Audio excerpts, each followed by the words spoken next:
Baik, Assalamualaikum warahmatullahi wabarakatuh. Salam sejahtera untuk kita semua. Shalom, Om Swastiastu, Namo Buddhaya, salam kebajikan. Selamat malam, Bapak Ibu. Malam ini kita akan melaksanakan perkuliahan. Sebelumnya saya mohon maaf karena tidak seperti biasa kita kuliah di siang hari karena bertepatan juga weekend ini ada tugas di luar kota selama beberapa hari, jadi ditakutkan minggu ini kinerja tidak maksimal. Akhirnya saya putuskan bahwa web dilakukan malam ini. Ketidakmaksimalan ini juga tidak menjadi soal untuk Bapak Ibu. Terpenting Bapak Ibu jangan lupa untuk mengisi presensi dan juga diskusi serta tugas yang telah diberikan, mohon untuk diselesaikan sesegera mungkin. Insya Allah untuk berkenaan dengan nilai, kami juga akan berusaha semaksimal mungkin untuk dapat memaksimalkan nilai dari Bapak Ibu. Oke, berkenaan dengan kuliah malam ini, saya share screen terlebih dahulu. Nah, untuk tugas ini Bapak Ibu ini masih kurang 20 orang ya. Untuk tugas saya ingatkan kembali masih tinggal 20 orang yang belum mengumpulkan. Sebanyak 24 sudah saya nilai, tinggal 6 lagi yang belum saya nilai. Kemudian mengenai web ini, oke, untuk web ketiga kita bahas soal satu persatu Bapak Ibu. Yang soal pertama yakni berkaitan dengan waris ya. Dengan soal Pak Ridwan meninggal dunia dengan meninggalkan harta sebesar 1 M, yang mana semasa hidup Pak Ridwan menikah secara sah dengan Ibu Ani dan memiliki satu anak laki-laki bernama Budi. Beberapa tahun sebelum wafat, jadi Pak Ridwan ini Pak Ridwan ini menikah lagi dengan seorang perempuan bernama Santi secara nikah siri, dalam artian tidak tercatat di KUA, dan memiliki 2 orang anak perempuan dari hasil pernikahan tersebut. Nah, Pak Ridwan juga meninggalkan surat wasiat yang menyatakan bahwa 20% dari hartanya ingin diwasiatkan untuk pembangunan masjid. Ia juga pernah menghibahkan 10% harta kepada salah satu anak dari Santi. Nah, anaknya Pak Budi yang dari Bu Ani ini keberatan karena dia menganggap hanya anak dari pernikahan sah lah yang mendapatkan warisan. Menurut Bapak Ibu bagaimana berkaitan dengan hal ini? Tentu ini sering terjadi di masyarakat. Bahkan eh, dalam putusan yang cukup apa ya, viral lah ya istilahnya pada 2010 itu ada putusan Majica Muta. Itu juga berkaitan sebenarnya. Kendati di sana pada intinya adalah memiliki hubungan keperdataan. Nah, dalam Islam ini, dalam hukum Islam juga berbeda penafsiran berkaitan dengan putusan MK tersebut. Berbeda dengan konteks hukum yang berlaku di KUH Perdata, yang bukan hukum yang diterapkan terhadap orang Islam, yakni menggunakan KHI, asas-asas keislaman. Oke, kita bahas satu persatu. Yang pertama, siapa sih sebenarnya ahli waris Pak Ridwan ini yang benar? Jadi jika mengacu pada pasal 171 huruf C dalam kompilasi hukum Islam itu, bahwa ahli waris adalah orang yang pada saat meninggal dunia memiliki hubungan darah atau hubungan perkawinan dengan pewaris. Kemudian beragama Islam dan tidak terhalang karena hukum. Nah, jadi ada 3 unsur ini, ada hubungan perkawinan atau hubungan darah, dan beragama Islam, dan tidak terhalang karena hukum. Yang pertama, memiliki hubungan darah tentu adalah melalui proses perkawinan atau ke atas, yakni bapak atau ibu. atau saudara-saudara sebagai ahli waris pengganti, misalkan juga cucu misalnya. Kemudian unsur kedua yakni beragama Islam. Nah, ini syarat mutlak sehingga dapat diperhitungkan waris Islam. Jika tidak beragama Islam maka gugur hak warisnya. Hak warisnya menjadi gugur sehingga tidak dapat saling mewarisi. Jadi misalkan dulu ada orang Islam, ternyata bapaknya meninggal, ternyata ada salah satu anaknya yang misalkan menjadi non-Muslim misalnya. Nah, itu berdampak pada perhitungan waris dan dalam artian tidak dapat menjadi ahli waris. Karena ini sudah ada dalam ketentuan-ketentuan hukum Islam. Nah, bagaimana misalkan anak yang demikian? Nah, anak yang demikian ini biasanya dinisbatkan ke wasiatul wajibah namanya. Jadi dia memperoleh harta waris dapat namun tidak lebih dari sepertiga harta total. Nah, biasanya itu paling kecil setelah dibagi semua baru dari sepertiga. Nah, biasanya seperti itu. Kemudian tidak terhalang karena hukum. Ini tidak terhalang karena hukum dalam artian tidak ada yang menyebabkan sebab-sebab hukum sehingga dia tidak bisa menjadi ahli waris. Nah, kelompok ahli waris itu siapa saja? Untuk yang dalam hubungan darah, jika laki-laki itu ada ayah, ada anak laki-laki, saudara laki-laki, paman, dan kakek. Sedangkan golongan perempuan terdiri dari ibu, anak itu anak perempuan, saudara perempuan, dari nenek. Nah, menurut jika menurut hubungan perkawinan, yakni duda atau janda, atau istri yang ditinggali, atau suami yang ditinggali, itu juga menjadi ahli waris. Nah, jika misalnya pada soal ini kan tidak dijelaskan sebenarnya ahli waris ke atasnya Pak Ridwan ini masih ada atau tidak. Nah, kalau masih ada tentu juga menjadi ahli waris. Namun jika ke atas dari Pak Ridwan tidak memiliki sudah meninggal bapak atau ibu dari Pak Ridwan, maka dia bukan statusnya sebagai ahli waris sudah karena sudah meninggal. Jadi tinggal ahli waris yang ada. Maka ini tergantung soalnya kalau masih hidup bapak dan ibu dari Pak Ridwan maka juga diperhitungkan. Tapi jika tidak hidup sudah meninggal maka ya sudah dicukupkan perhitungannya. Apabila semua ahli waris ada, maka yang berhak mendapat warisan adalah anak, ayah, ibu, janda, atau duda. Maka jelas ya, yang mendapatkan warisan atas meninggalnya Pak Ridwan, yang pertama tentu anak.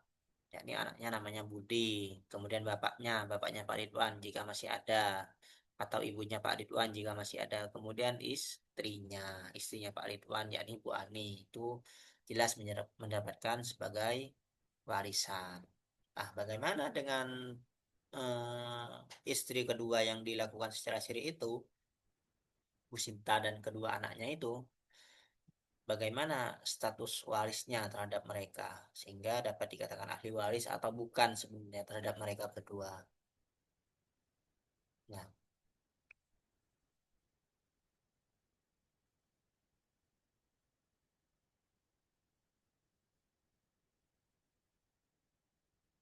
berdasarkan pasal 100 itu 100 KI anak yang nah perlu diketahui dulu ya Bapak Ibu ya.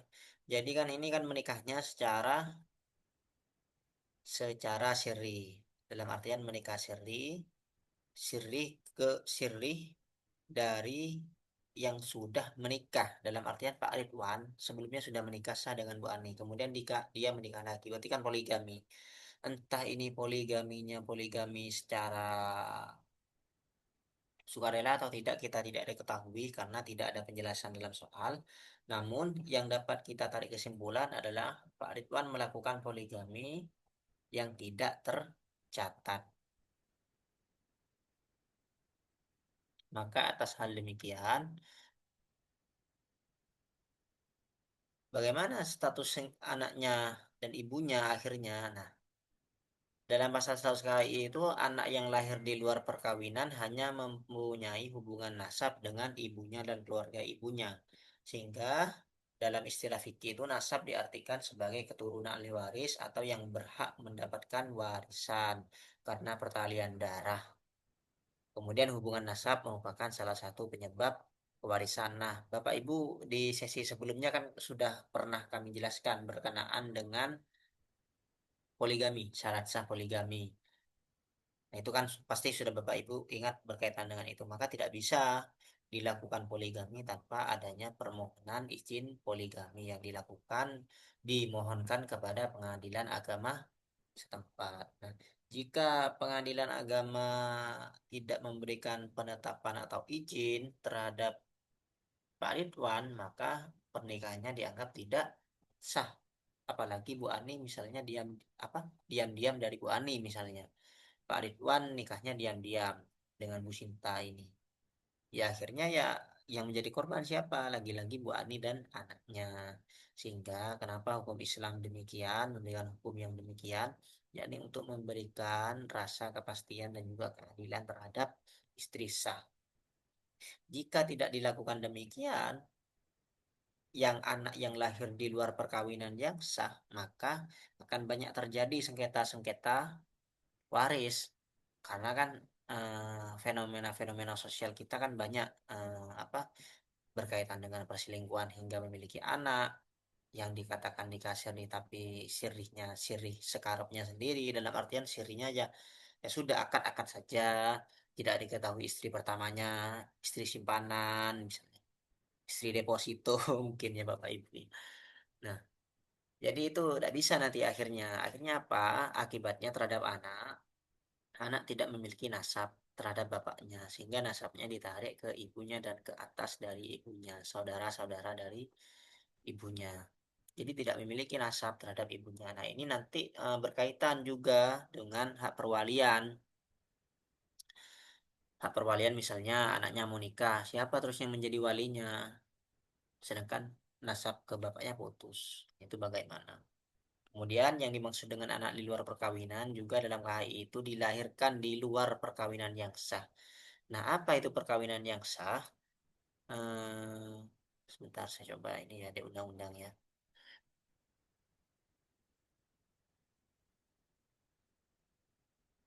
Nah, dalam pasal 2 Undang-Undang Perkawinan itu kan perkawinan yang sah apabila dilakukan menurut hukum masing-masing agama dan kepercayaannya, dan juga dia perkawinan dicatat menurut peraturan perundang-undangan.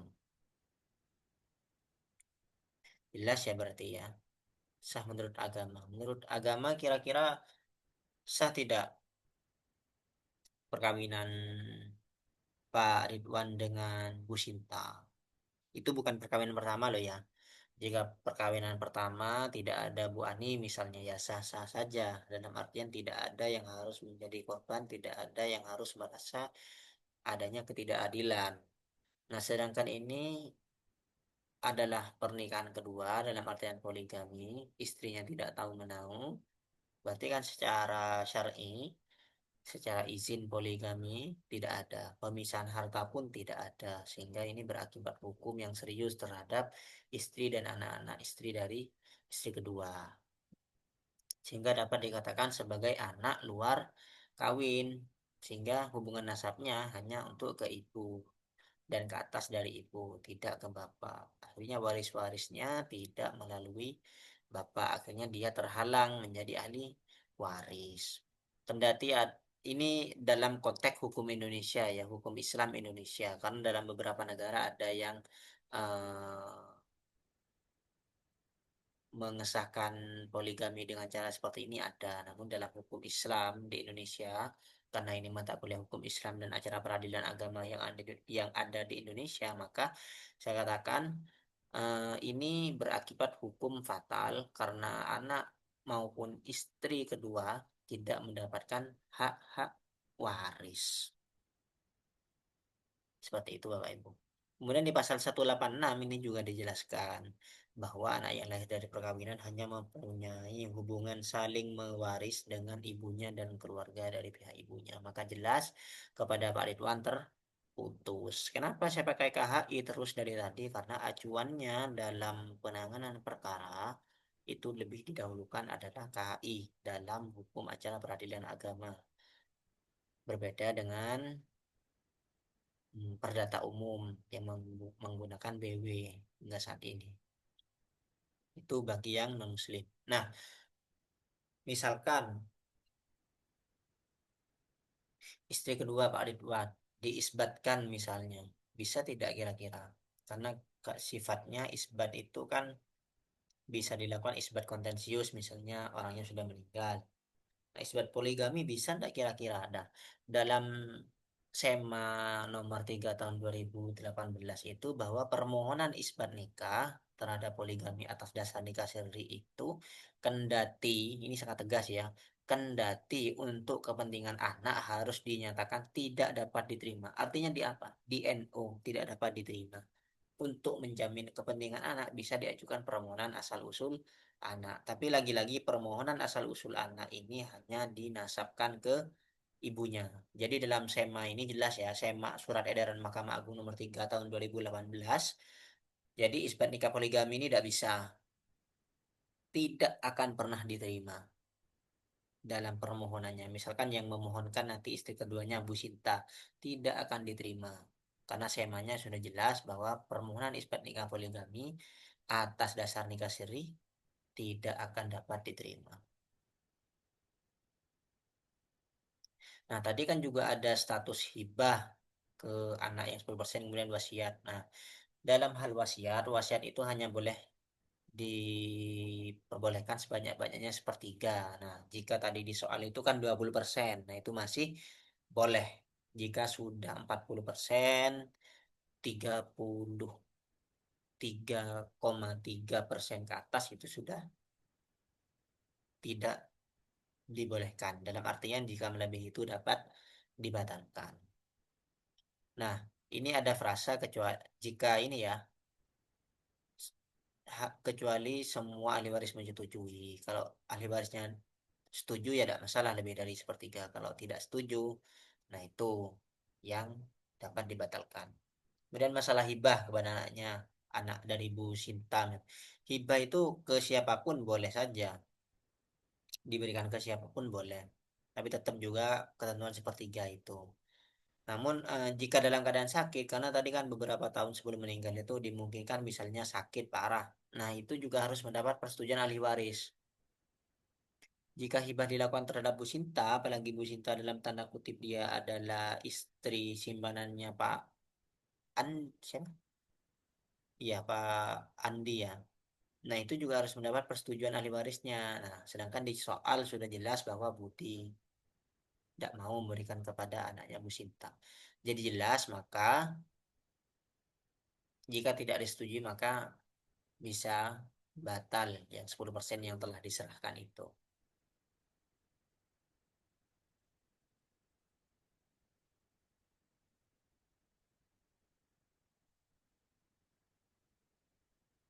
Izin sebentar Bapak Ibu angkat telepon.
Oke, saya izin lanjutkan Bapak Ibu.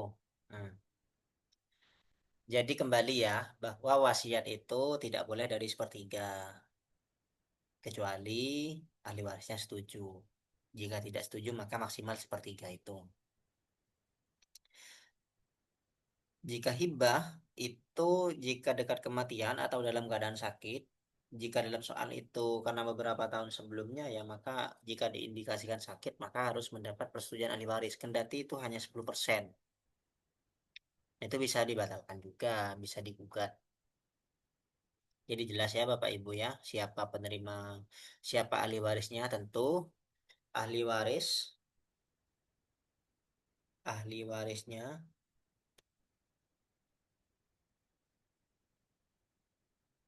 ahli warisnya ada,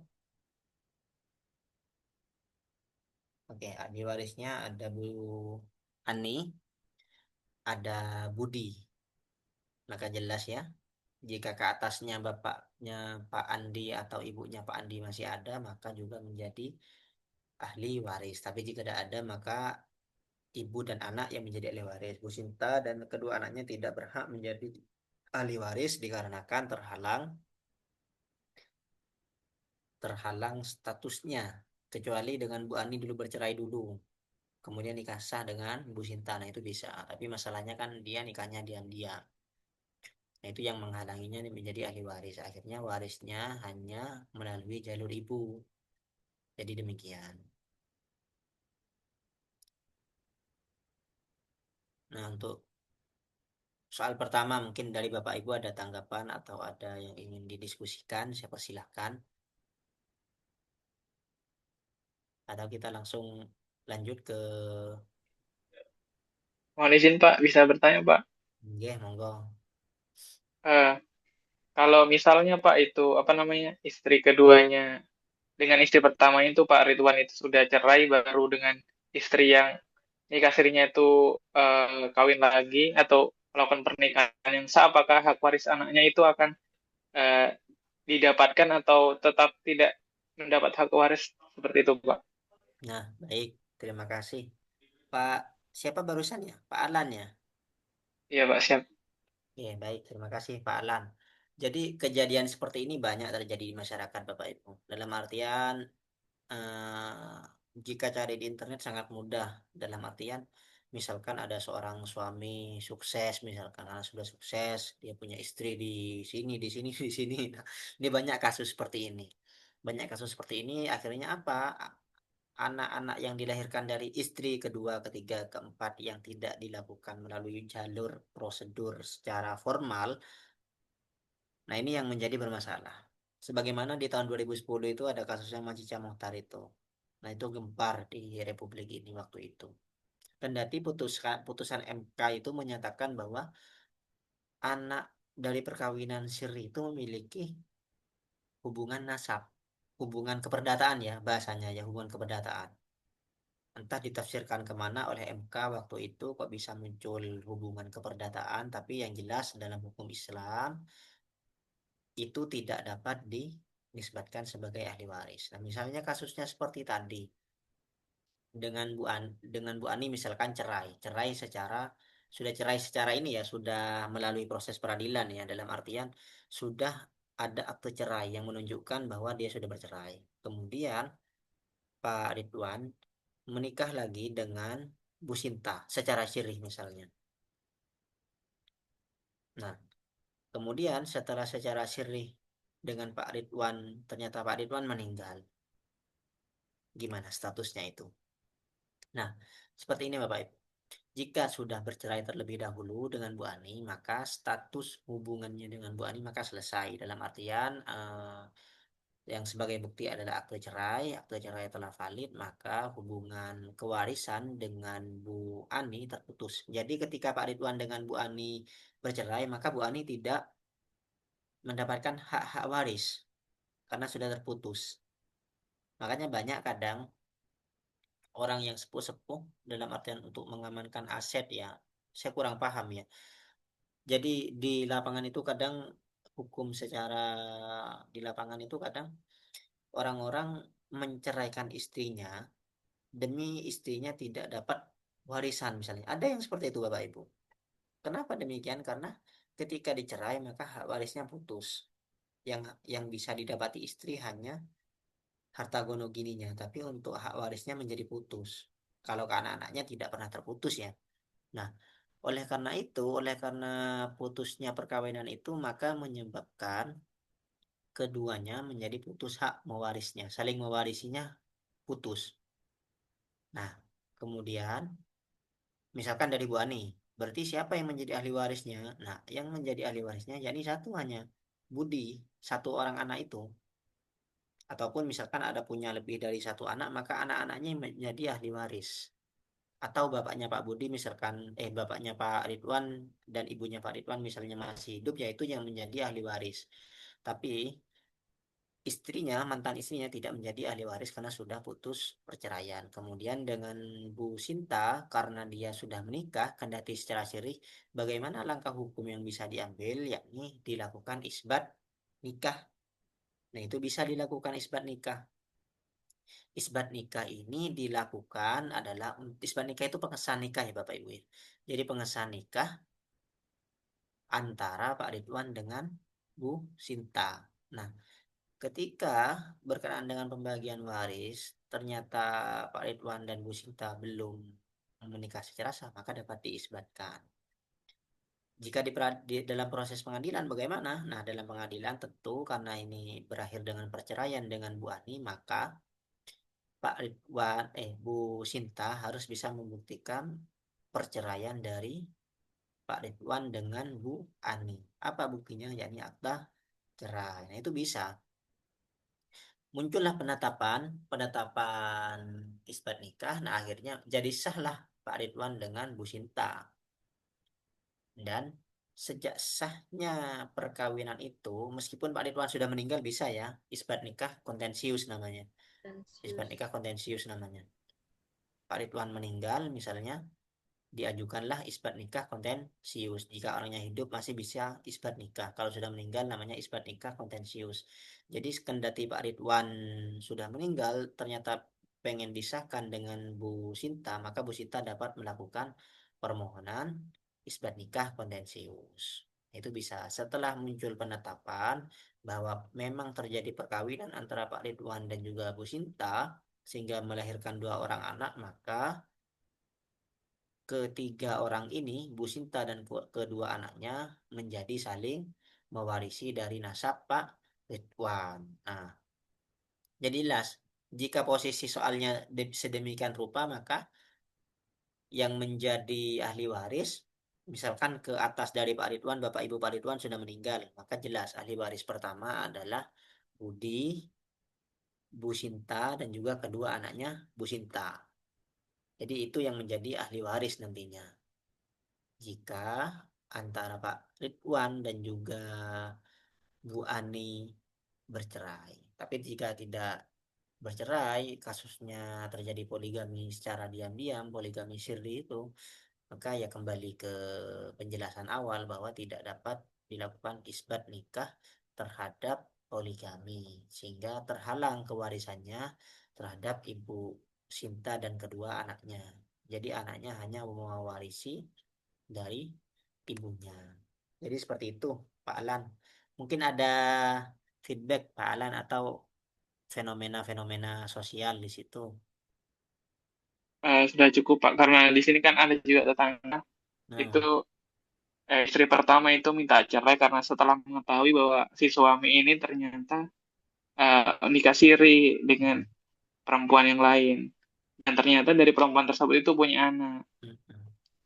Ya, yang itu tadi yang menjadi pertanyaan saya, apakah bisa yang istri kedua itu menjadi istri sahnya ketika istri pertama itu sudah melakukan mengajukan cerai atau perceraian kepada suaminya. Seperti itu, Pak. Terima kasih. Ya, terima kasih Pak Alan. Memang banyak ya Bapak Ibu ya terjadi hal-hal demikian di masyarakat kita karena ketidakhati-hatian terhadap hukum. Maka dari itu Bapak Ibu punya tanggung jawab moral, tanggung jawab sosial, dan juga tanggung jawab hukum. Sebagai calon sarjana hukum, maka kita wajib mengingatkan tetangga-tetangga, saudara-saudara kita, teman-teman kita berkenaan dengan kepatuhan-kepatuhan hukum yang sedemikian rupa. Karena ini banyak terjadi, Bapak Ibu. Oke, kita lanjut ke soal nomor 2 ya. Kayaknya ini berkaitan dengan perhitungan. Nah, berkaitan dengan hitungan, ini sebenarnya sudah ada pembagiannya ya Bapak Ibu ya. Nah, ini sudah saya buatkan perhitungan-perhitungannya. Namun Bapak nanti saya share cara perhitungannya di e-learning. Pada intinya demikian Bapak Ibu. Jadi untuk perhitungan ini, apa sih sebenarnya sebab-sebab turunnya pembagian ini? Jadi dalam Islam ini sebab-sebab turunnya hukum ini karena adanya ketidaksepakatan. Jika ahli waris seluruhnya bersepakat, karena kan kalau dilihat dari soal pertama itu tidak ada yang tidak sepakat terhadap harta waris hanya karena sudah pernah diberikan, dan istri kedua dan anak-anaknya juga menuntut waris.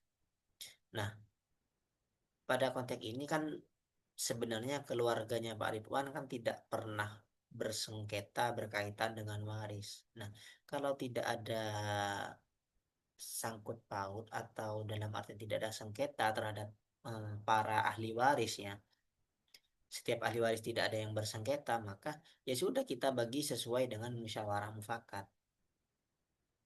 Dan berarti ada hitung-hitungan Islam ya. Tapi sebab-sebab turunnya hukum itu asalnya adalah karena tidak adanya kesepakatan sesama orang Islam, sesama ahli waris, sehingga muncullah hitung-hitungan tersebut. Nah, yang baik bagaimana? Yang baik kita ya sudah bagi saja, bagi sesuai dengan musyawarah dan juga kesepakatan, tidak ada paksaan. Terlebih kan waris itu kan apa ya? Kalau dalam bahasa sederhananya adalah harta yang tidak pernah kita perjuangkan untuk memperolehnya, dalam artian bukan hasil kerja kita, tapi kita kan sepertinya harta apa ya, harta jatuh dari langit lah istilahnya. Kita cuma tinggal meneruskan dan juga mengurusi administrasinya saja sebenarnya kan. Cuma banyak yang bersengketa berkaitan dengan itu. Itu karena ketidakadanya kesepakatan. Kalau sepakat kan tidak perlu bersengketa sebenarnya. Maka dari itu, untuk pembagiannya, sebenarnya ini untuk dikurangi wasiat dan hibah ini masih juga bisa diperdebatkan yang tadi ya, yang setelah dijelaskan sebelumnya. Nah, sebenarnya yang perlu dikurangi, yang pokok utama itu bukan masalah wasiat dan hibah, tapi harta waris itu, yang murni harta waris adalah ketika sudah dikurangi oleh pengurusan jenazah misalnya. Biaya pengurusan jenazah, biaya perawatan jenazah, misalnya kalau di Islam mazhab tertentu itu ada yang masih pakai tahlilan, selamatan dan lain-lain. Nah, itu setelah dikurangi itu baru harta waris. Jadi tidak hanya berkenaan dengan wasiat, hutang pun juga jangan lupa untuk dilunasi dulu. Jadi jangan sampai dibagikan semuanya, setelah dibagikan ternyata punya hutang. Nah, ketika punya hutang ternyata tidak ada yang mau membayar. Nah, itu jangan lupa, hutang itu juga termasuk warisan.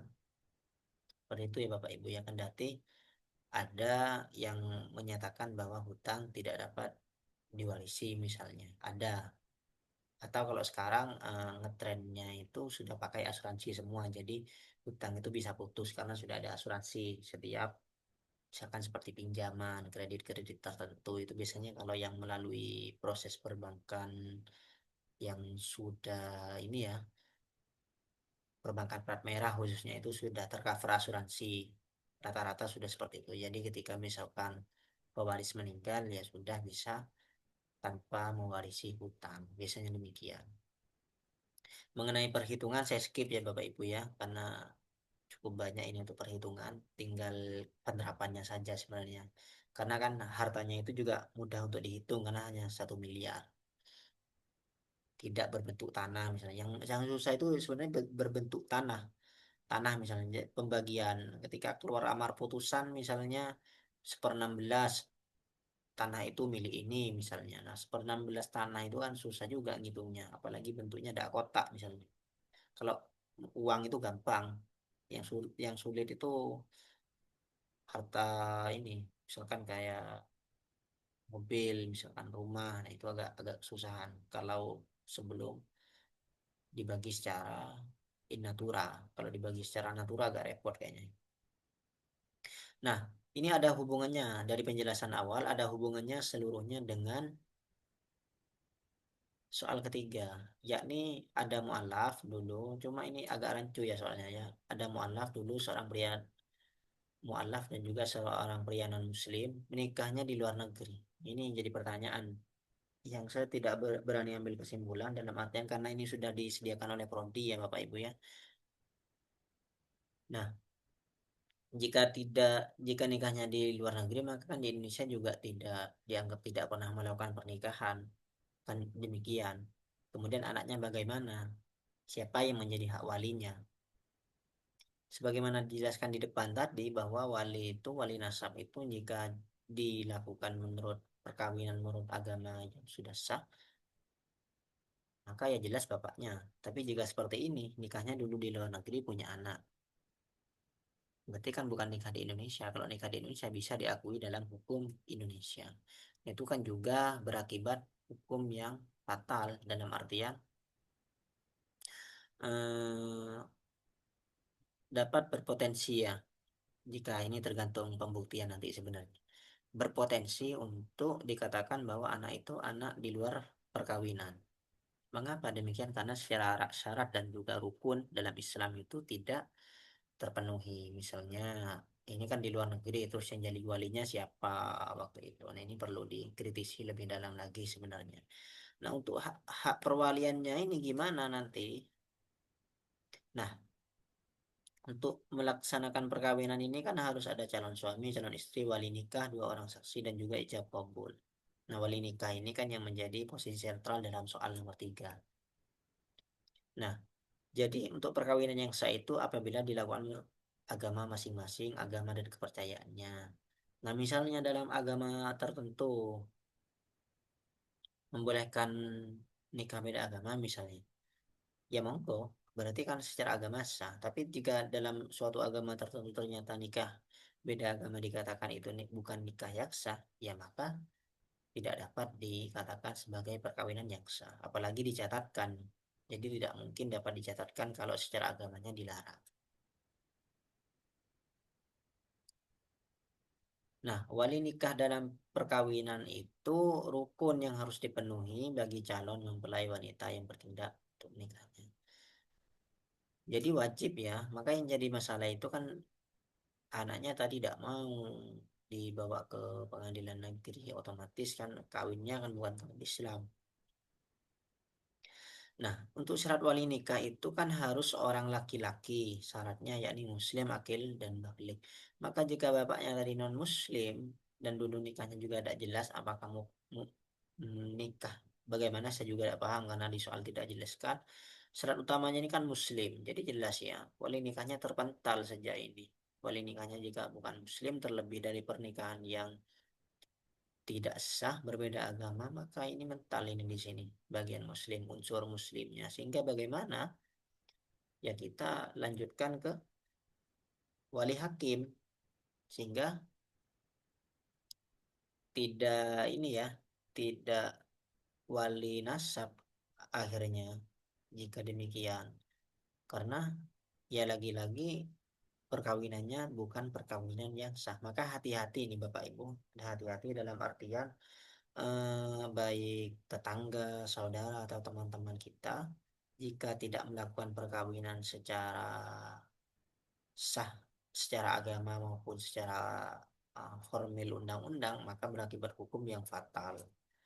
Banyak terjadi demikian. Jika perkawinan pertama itu masih dilakukan isbat nikah itu masih bisa, atau perkawinan tanpa melibatkan ada perkawinan sebelumnya. Jadi kawin dalam posisi sedang menjadi suami atau istri orang itu adalah perkawinan yang diharamkan dalam Islam. Sehingga eh, anak yang dilahirkan juga dikatakan sebagai anak hasil zina akhirnya dan tidak mendapatkan hak-hak waris. Nah, itu yang kasihan kan ke anak istrinya sebenarnya. Dan ini banyak terjadi di masyarakat. Jadi saya harap Bapak Ibu juga dapat mengedukasi jika dapat bersosialisasi misalnya di tetangga-tetangga, nah itu lebih baik karena dampaknya kampus berdampak itu kan nanti ujungnya ke sana. Jadi Bapak Ibu mulai dari tetangga-tetangga, saudara-saudara terdekat, bahwa misalnya yang sederhana-sederhana saja, bahwa misalnya perkawinan harus di atas 19 tahun, di bawah 19 tahun itu masih belum bisa, kendati bisa didispensasi kawin, tapi ya kita usahakanlah jangan dulu, karena mentalnya masih belum siap, misalnya kawin sirih janganlah, itu misalnya. Kemudian poligami secara diam-diam secara sirih janganlah, gitu. Karena dampak hukumnya serius. Lagi-lagi perempuan dan anak yang menjadi korban. Kalau laki-laki sih aman sebenarnya. Makanya bapak-bapak tolong dijaga. Begitu ya, Bapak Ibu. Mungkin dari sesi ini ada yang ingin didiskusikan Bapak Ibu berkaitan dengan perkawinan dan juga kewarisan, karena ini tuh web terakhir ya Bapak Ibu ya. Itu web 3, itu web terakhir. Entah nanti kita ketemu semester depan mata kuliah yang lain atau sudah Bapak Ibu sudah lulus. Jadi seperti itu Bapak Ibu, mungkin ada yang ingin didiskusikan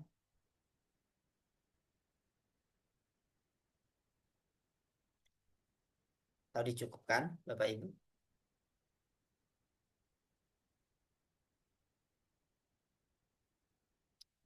Oke, Bapak Ibu, jika merasa dicukupkan, nanti saya coba kirimkan KHI, Kompilasi Hukum Islam dan juga SEMA. Sebenarnya ada fatwa itu, fatwa DSN, fatwa MUI yang menyatakan bahwa berkaitan dengan perlindungan-perlindungan terhadap anak hasil perkawinan, tapi tetap isinya itu tidak dapat mewarisi. Namun kan dalam hal ini fatwa DSN itu kan tidak memiliki keterikatan terhadap hukum nasional, dalam artian ya sifatnya hanya fakultatif, boleh dipakai boleh enggak. Tapi kalau KHI ini kan memang melekat dalam pengadilan agama. Jadi itu Bapak Ibu, saya rasa untuk perkuliahan malam ini saya banyak terima kasih Bapak Ibu dan mohon maaf kalau infonya ini lumayan mendadak karena memang berbenturan dengan jadwal yang harus keluar kota nanti malam kebetulan. Jadi harap maklumnya Bapak Ibu. Saya ucapkan terima kasih banyak. Kurang lebihnya mohon maaf. Wallahul muwaffiq ila aqwamit thoriq. Wassalamualaikum warahmatullahi wabarakatuh. Sukses semua Bapak Ibu. Lancar pekerjaannya dan juga jangan lupa mengisi presensi, tugas dan juga diskusi. Terima kasih. Assalamualaikum warahmatullahi Waalaikumsalam warahmatullahi wabarakatuh.